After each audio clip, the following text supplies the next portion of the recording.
Hi everyone. We're going to read chapter 8 of our book Kenny and the Dragon, and chapter 8 is titled George Our Slayer. So, it turns out that George really was a royal knight.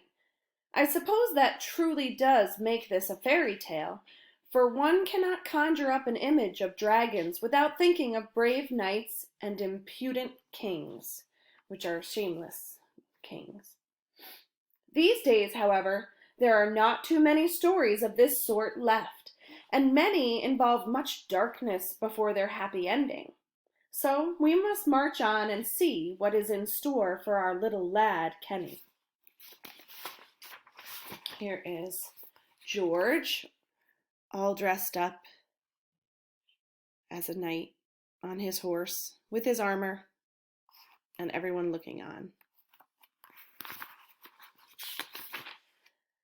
Kenny squinted at George, who shone from head to toe in golden fluted armor, which is grooved armor. He was astride his brilliant white mount, which was his horse, which was adorned or decorated in rich fabrics and tassels. In one gauntleted hand, which is gloved hand, he carried a large shield with a fierce dragon etched into it. In the other, he held a long lance with a faded royal standard hanging from its pointed tip. People had turned out from all over. Some had even traveled in from as far as Meadow Falls. The streets were jammed with zealous townsfolk, or excited, yelling and waving brightly colored banners with the word George printed on one side and Dragon Slayer printed on the other. From the rooftops, revelers threw flower petals down to the gallant knight below. Ladies swooned, "Oh, George!" and trumpets and horns blared as the procession began its march down the cobblestone streets. "George our Slayer! George our Saint!" the chant from the crowd rang out through the air. Kenny felt dizzy. His mother and father were confused. Wait a second. Why the heck is the bookshop owner all gussied up on a steed, or dressed up on a big horse? His father asked aloud. An urchin standing next to them, waving a wooden sword, smiled and said, "That old-timer there is Georgie, the knight who's going to go up on that hill tomorrow and kill the vicious dragon." Kenny's father's eyes went wide. His mother put her paw onto her mouth. "Oh my!" she cried. Both of them looked over to their son. He was completely deflated. How could this be stopped? Kenny's father knelt down in front of him. "Kit, you were right. You've got to get to your pal, George, and tell him what's going on. Ma and I will go back and talk to Graham." "It's useless," Kenny said over the din of the cheering crowd. "I've already tried speaking to Graham, but he doesn't understand." The river from his stomach started burning in his eyes again. His mom put her hand on his shoulder. "We'll be sure to discuss it with him over lunch. You be sure to You know that a full stomach allows the brain to be hungry for common sense. We'll talk to him." They turned to go. "You gotta make this right with George, son," his father said. "I know you can do it." Kenny watched his parents shuffle off into a sea of rowdy, screaming villagers. His mother gave one quick glance over her shoulder and nodded before they disappeared into the mass of people. He stood there, dazed, as the bystanders pushed and shoved their way around him, following the parade. "It's no use trying to get close to George," he muttered to himself, "and even if I could, he won't be able to hear me. I'm just going to have to wait this out." And so he did. Kenny sat all afternoon and watched as the boisterous gathering, which is the really loud, cheering crowd, the boisterous gathering cheered and led the proud, chivalrous knight clear across town and back again. As his eyes followed George trotting about on his gallant mount, Kenny thought to himself, "Maybe I overreacted back at the shop. Maybe I should have stayed and talked to George. After all, we are good friends, too. It shouldn't be so hard to tell him about Graham. The procession finally stopped at the center of town, at the old Round Brook Inn, where they poured into the tavern to continue the celebration. Kenny ran into the crowd, wiggling his way through the legs and butts, and peered in through a greasy window. There was George, standing on the bar and toasting, with the townsfolk pressed all around him. "He'll burn my crops for sure! You must get rid of him!" one farmer yelled out. "He'll sneak into our house and eat all 3 of my daughters!" another woman cried. "He'll destroy our homes, eat our livestock! You have to save us! Kill the dragon! Kill the dragon!" they all began to chant. "How can they want someone killed they don't even know?" Kenny said under his breath. "How can George just blindly do whatever the king says?" The Riverstone stomachache was starting to melt away to another feeling, a fiery feeling. He was getting angry. "Good people of Round Brook," George declared, "fear not, for you will all be safe and sound. You have my word. Now go on home to see your friends, your farms, your families, and rest easy, for when the sun sets tomorrow night, this monster, this devil, this beastly scourge will be smitten from your land." Well, of course, the crowd burst into an uproarious applause as they carried the knight out of the inn on their shoulders. Bidding them all good night, George took his weapons, hopped onto his steed, and headed back home.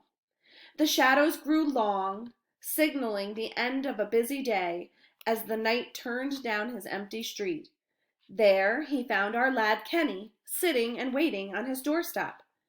"Kenny, my boy, my squire, you scooted off this morning so quickly. Where on earth did you go? Are you feeling better?" Kenny took George's shield and lance from him while the knight dismounted or got off his horse. Immediately, the lad was reminded of the night that he first met Graham. They were bidding each other farewell as the Drake handed back Kenny's own makeshift weapons. Remember his shield, the garbage can shield? Now, as he held the actual weapons, he felt like the river within him was frozen. He shook it off. He shook it off, focusing on George, and replied, "A little bit. Actually, I came back to talk to you and—" "Did you see the parade? I kept an eye out for you. What a sight! What a spectacle it was! I felt like I was in the prime of my youth once again." "I did," Kenny said, tying George's mount to a street sign. "I had just gotten back from seeing that friend of mine I was telling you about earlier, remember? And Can you help me with these buckles, lad?" George asked as he rushed into his shop. He poked his head back out the front door when he realized that Kenny hadn't moved. "Come on! I do want to hear about your friend, but I have to tell you about tomorrow. Just give me a hand with this coat of mail." Kenny sighed, trailing behind him, arriving back in George's little home on the 2nd floor. "That's a good boy. I've forgotten how hot this armor is. I haven't worn it in years," the knight said as he began to unbuckle the metallic pieces. Kenny helped his friend out of his suit of armor and set the parts carefully back into the trunk. Even though the pieces were heavy and clanged while George wriggled out of them, Kenny had never seen his old pal so sprightly before, like happy and joyous.